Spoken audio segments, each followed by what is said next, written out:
Welcome to today's webinar, How Artificial Intelligence is Improving Nurse Retention. I'm Tom DeSantis from Laudio, and before we begin and welcome our speaker, just some quick housekeeping. Everyone's set to mute for the duration of the call, but if you have any questions, you can type them in the question box, and we can address them during the Q&A at the end. Also, the session is being recorded, and it'll be available on our website, and we'll send you a notification when that's ready. Again, welcome to this 30-minute discussion on artificial intelligence and its application to nurse retention. For our agenda, after introductions, we'll review the challenges of nurse retention, including a glimpse at some of the more recent studies. We'll talk about applying artificial intelligence to nurse retention strategies. We'll examine the nurse manager's need for data, and then we'll preview retention, AI, technology, and research. At this time, I want to welcome our special guest, Kristin Hagerman, CEO of Connected Care Advisors. Kristin is a seasoned health informatics executive with over 20 years of experience. She began her career as an ICU nurse and quickly realized that technology would drive profound change and innovation in the industry. With significant healthcare experience in both Canada and the U.S., Kristin is recognized as an influential leader and change agent. She's held leadership positions in nursing, hospital operations, and informatics departments, including Systems Director at Christus Health in Dallas, Texas, and Vice President Chief Nursing Informatics Officer at Advocate Healthcare in Chicago. Kristin successfully built high-performing clinical informatics teams through staff development and realignment strategies in both organizations. She also worked in the private sector as Vice President Chief Nursing Officer for an artificial intelligence health tech firm. Recently, Kristin founded Connected Care Advisors to work with healthcare organizations in achieving the quadruple aim. Her expertise focuses on EMR implementation, optimization, clinical mobile deployment, informatics IT resource alignment, population health strategies, patient experience solutions, and emerging technology selection. It's a mouthful, huh? She's lots of hats. Kristin is a registered nurse with a Bachelor of Nursing Informatics and a Master's of Science in Health Informatics. Welcome, Kristin. Again, I'm Tom, Communications Lead for Laudio. We're a first-of-its-kind engagement platform for nurse managers. My own background is at several early-stage companies focused on healthcare improvement, and I actually started in the space 15 years ago as an enrollment VP at a nursing school outside of Boston. So, Kristin, if you will, can you start us off by providing us with context? What are the challenges we are facing? Absolutely. Thank you, Tom, and good afternoon. Well, nursing turnover is one of the top issues that keep a chief nurse up at night. Nationally, the turnover rate has been consistent for years, hovering between 15 to 17% and is slightly lower than the overall hospital turnover. A recent study published in JONA indicates that a newly licensed RN turnover national rate has increased over the past years and is anywhere now between 14 and 17%, depending on your geographical location. Nursing turnover is costing hospitals $5 to $8 million annually, which is expecting to increase as baby boomer nurses continue to retire and competition for recruitment becomes more challenging. While nurses are often the largest labor cost for healthcare organizations, turnover costs are directly impacting operational budgets as chief nurses are faced with having to make tough budgetary decisions. Turnover issues have still remained consistent over the past 10 years. None of these on this list are new. However, these issues still require nurse leaders to develop multiple strategies to combat turnover and improve retention. So organizational culture, training and orientation, immediate supervisor relations, workload assignments, lack of advancement, hours and salary, respectful relationships, and communication. There's no one strategy that can resolve all of these issues quickly and easily. A nursing survey that was conducted by AMN Healthcare in April of 2017 focused on nursing leadership, nursing shortage, turnover, and the profession in general. They surveyed 3,500 nurses nationally. The findings to this particular question I found quite interesting. When asked, "My leader cares about me as a person," only 31 respondents agreed. This indicates that the nurse-manager relationships are not consistently positive, and this is one area that the Laudio solution addresses nicely. Research findings also support that the work environment and relationships with colleagues and other professions are very important. Autonomy, promotional opportunity, supervisor support, assignment variety, and physician relationships are all positively impact a nurse's commitment to the organization and overall satisfaction. Again, none of these are new to you. So emerging technologies are advancing quickly into healthcare. Over the past 15 plus years, the EMR has really taken the front seat as healthcare organizations have been focused on its implementation and organization. Digital transformation has been the driving force for analytics, AI, cognitive learning, and the Internet of Things. I'd like to start by just defining a couple of these technologies at a very high level. Predictive analytics is the practice of extracting existing data sets, either from your data warehouse or your EMR, in order to determine a pattern and predict future outcomes and trends with cohorts or populations of patients. It doesn't perform analysis at the patient or individual level very easily. Artificial intelligence, on the other hand, is the development of computer systems with complex mathematical algorithms and computations that perform tasks that normally would require human intelligence. For example, speech recognition, decision-making, and language translations, just to name a couple. AI can ingest and analyze vast amounts of data in seconds, much more than humanly possible, and extremely specific to the finite level, such as the individual patient or nurse. The application of AI in healthcare has been mostly clinically focused. However, if you think of all the operational data that exists in various systems within your organization, you can see how AI can provide end users at every level of the organization with valuable information instantaneously and create learnings and insights from this data.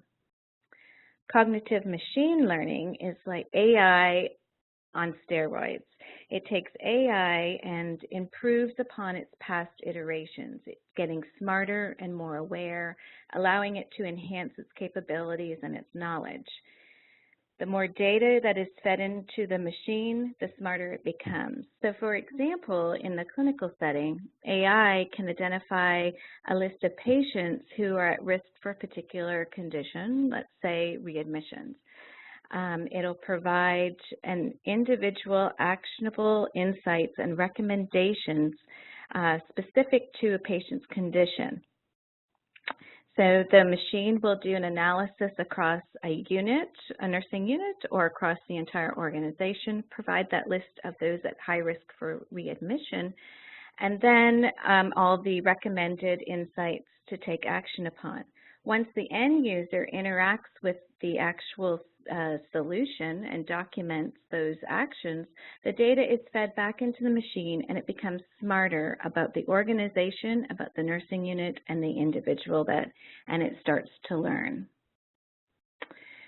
So when we think about attributes for a comprehensive AI cognitive machine learning, we're really looking at 4 different elements.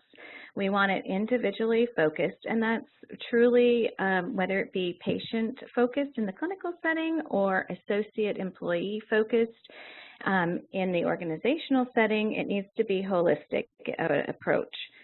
It needs to be action-oriented, and this is where it helps reduce that cognitive workload, which is an invisible decision-making process that nurses typically perform when juggling multiple patient priorities. So the theory is, instead of applying 10 actions to everybody, whether it be patients or associates, it would be easier to understand which top 2 or 3 would be most effective for that particular individual. The solution really truly needs to be scalable. Can start on a pilot on 1 unit and then quickly be scaled into be utilized by the full organization. This is not like a typical EMR implementation that can take, a year to 18 months. These types of solutions are very agile in nature and quick to implement. So that brings me to the 4th point, which is speed to impact.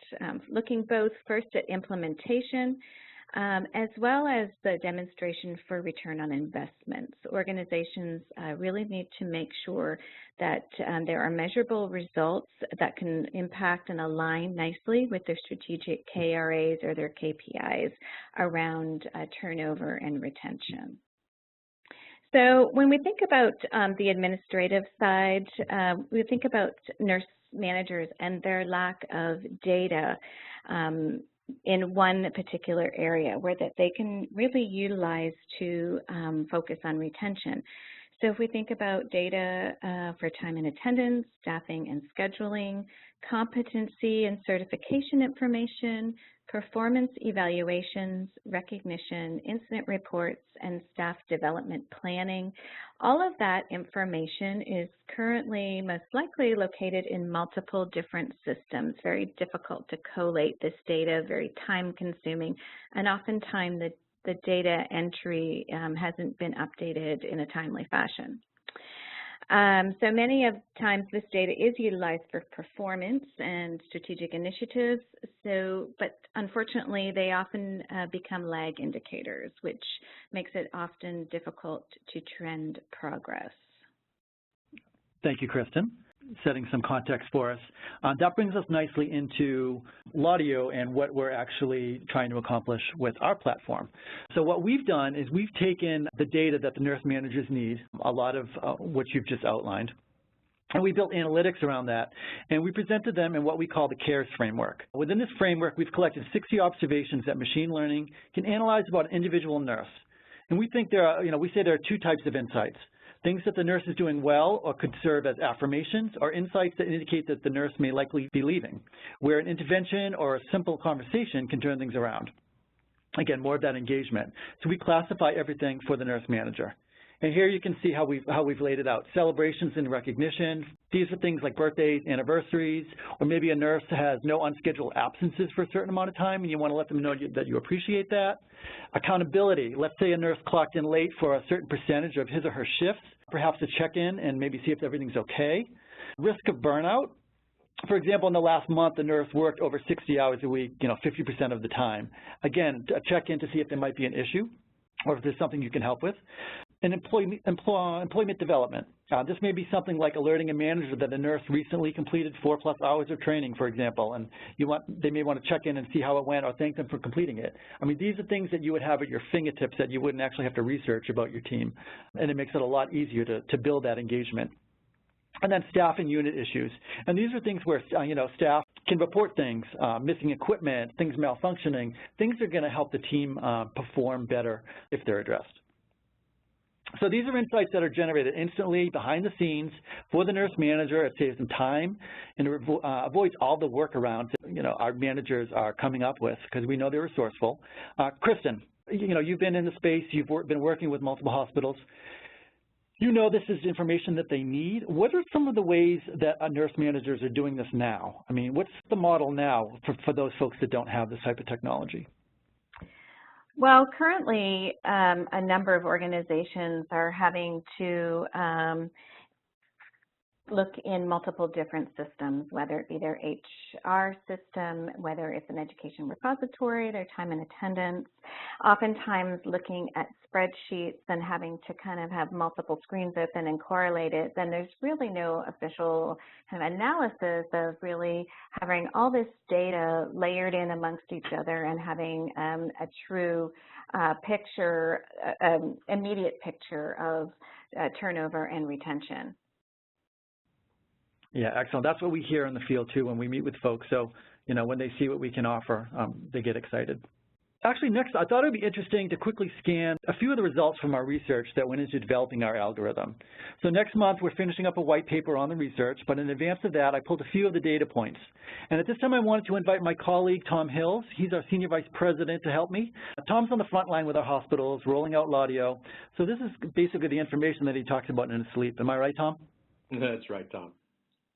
Well, thanks, Tom, for the introduction. And what we wanted to do here was to share some of the insights that we've been able to gather. We have ingested data from over 20 different health systems, 3 years of data in each, and then looked for trends using predictive analytics in our analytical engine. So we wanted to just share a few of these. You'll see these are primarily time and attendance related, but we'll talk at the end about how we're combining the data from different systems as well. So what you can see here, the first insight is really looking at how much nurses are working the night shift now versus usual. So we can look at that in terms of trending. And what's interesting is nurses who start working the night shift more frequently are nearly 2 times more likely to leave the organization. So if there's any uncertainty or change, you can see that it's almost twice as likely that they'll leave versus more certainty in terms of whether they're covering days or whether they're moving to nights. Another insight we had is that if I have less than 24 hours to adjust between day and night, I'm 30% more likely to leave. Next slide shows us that floating makes a very big difference. So the more shifts I float, the more likely I'll leave, up to 2.5 times as likely. Also, if I look at the shifts that I'm working and who is floating on my shifts, so if more of my shifts include shift mates that are floating, I'm up to 2 times as likely to leave. Next slide shows what the impact is of sick days. So more sick days than usual are also key indicators of attrition. Now, this does make perfect sense. In fact, probably not that surprised by some of these observations. The key question is, how can I make sure I know in a timely fashion when these things occur so that I can begin to intervene to find out what's going on? And finally, the last insight here is if I'm called into work on an unexpected basis 2 times per month, I'm more likely to leave. The ones that are coming in more frequently are probably the go-getters who are always volunteering, and high turnover is not really seen in that group. So again, these are just a few of the many observation types that can be tracked. And we can also combine data, as Kristen had talked about before, from multiple systems. For instance, we can actually see if a particular person, let's call her Rebecca, is the only experienced team member on more than 5 shifts, for instance, in the last 8 weeks. That's another key predictor of turnover.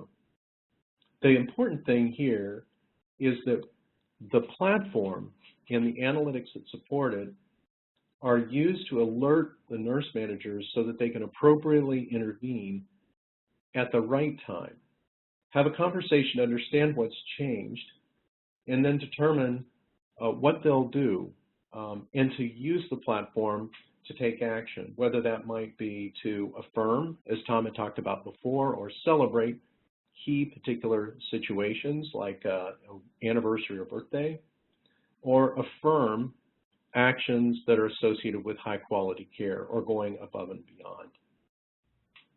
So that's just a few of the insights that are coming out of the data analytics framework using predictive analytics. And I will talk too about the fact that the platform has been designed to learn. So the AI part of what Kristen had just talked about is important so that when particular observations are brought to the attention of a nurse manager in a particular unit, because each unit is different, and ED, for instance, operates very differently, of course, than a med-surg floor or the CVICU. So the nurse manager has an opportunity to inform the platform about whether or not the observation is relevant, if he or she is going to take action on it, or whether it should be ignored, which can then be factored into future observations that might be presented to that particular nurse manager. Tina and Tom, I'll just pass it back to you. Thanks, Tom. I hope we're not confusing everybody with the 2 Toms, but you just slipped my nickname slip. So in a nutshell, that was just a glimpse, just a sneak peek of some of the research that's led into the algorithm, led into the platform. But people always say, like, well, what do you do? So just basically, we do 3 things with Laudio. We aggregate the nurse data from the multiple sources. It gets out of your manual spreadsheets that Kristen talked about. It's not an administrative burden. We're not adding to the manager's to-do list. Then what the platform does is it automates risk factors. It tells the nurse manager where to prioritize, who needs to praise and why, and who seems to be at risk and why. Then it provides a seamless integration into the workflow so they can start communicating and building that engagement that we feel is so important. Take action now. Find them on, find them on the floor for a conversation, or email them directly, and then track all that outreach so that you know what you're doing and what's making impact. This is not a product demo, it was not meant to be, but this is just a quick peek of what it looks like. This is what a nurse manager would see. It's a simple tool, easy, clean interface that captures the analytics on all your nurses and provides the actionable insights to facilitate that meaningful interaction, which is so important. And more importantly, it's a tool with measurable results. These are results from an academic medical center that rolled out Laudio to an initial cohort and tracked the results for an impact study. The effort included, on average, 23 new interactions per month for each nurse manager. The engagement impacted the team and led to better retention rates over the control group that did not have the tool at all. So you can see a 12% decrease versus a 33% increase. This is a health system that reported to us that they spend $1 million for each turnover percentage point, which in this case, when we annualize it, it can mean $2 to $3 million in cost savings. So although this is initial, this is evidence that relationships matter and investing in them is important. Kristen, I'm going to come back to you. What are your thoughts on this correlation between engagement and retention? I mean, we know we've seen some of the research, but give us some color around that. Sure. Well, there's been studies that state that there is a direct correlation between highly engaged nurses and improved patient satisfaction or patient experience scores. So when you have you can retain your nurses, they will be more engaged and more satisfied and be more committed to the organization. I will have to say that the nurse manager has got to be the toughest job in the organization. And so really being able to look after her entire unit as well as fill positions and ensure everyone is happy, as well as her patients are happy, really a tool like this, it was certainly very beneficial. And of course, the whole artificial intelligence piece of really bringing data front and center very quickly and having actions that can be taken quickly is truly important. So, excellent. I couldn't agree more. So at a minimum, for those of you on the call, I hope you're thinking about how these concepts can benefit your facility or your facilities. And some people I can see it's percolating. I've got some questions that came in, and I will direct these to either you, Kristen, or Tom. Actually, someone wanted to know for the impact study, what units participated. And Tom, I think you know the answer to that. I know Med-Surg was in there. What are some of the other ones? Yeah, there were 2 Med-Surg units, the emergency department and the CVICU in the 4 units that made up the pilot study. Okay, got it. Thank you for that question. Here's another question. Does the nurse manager have to input any of the data? Tom, why don't you take that one? I think that's a platform question. Yeah. Nurse manager does not need to input any of the data. We're actually interfacing with multiple systems, as Kristen had mentioned before, systems like the time and attendance system, the HRIS system, learning management systems, for instance. Now, the platform can also be used to actually track actions, and it also be used as a repository for specific documentation of conversations that occur, which can be done on the fly, either with voice-to-text translation or with a quick entry over a web access point over the nurse manager's computer. So there is that component of the platform that's very important in terms of being able to track and manage follow-up, as well as have a record of all of the interactions with each of the different members of the team. Great. Here's a question. In the research, I think this is referring to our research study, how large was the scope? This was in the small print, so you may not have been able to see it. It was 7,700 RNs at 4 hospitals, and that was analyzed per fiscal quarter from 2010 to 18 with an average of 3.2 consecutive quarters per nurse. But again, when that white paper becomes available, we'll make sure all of you get a copy of that. And this came in advance. I asked people to send in questions. For you, Kristen, what other administrative functions do you feel can be enhanced with this AI, machine learning, or what they're calling now augmented learning? Sure. Aside from clinical applications, there's great use for this type of platform with recruitment. We see a lot in staffing and scheduling as well as provider engagement. Anything to improve the patient experience and really target the quadruple aim that everyone is focusing on right now. All right, thanks, Kristen, actually for answering that and also for joining us today. We really appreciate your time and your perspectives, and thank you all for dialing in. Our goal was to get you to understand AI's potential impact on your long-term retention strategies. We also wanted you to know it's not just a concept anymore. Artificial intelligence, augmented intelligence, machine learning, whatever label you want to give it, it's available. And if you wanted to learn more about our space, we'd love to provide a demo and get you deeper into the platform. And my colleague Tom Hills, I have a feeling you have no problem volunteering for that job. Am I correct? That's correct. Exactly. So your information's up here, and we'll do some follow-up as well. So without any further questions, this concludes today's webinar, and I hope you enjoy the rest of your day. Thank you, everybody.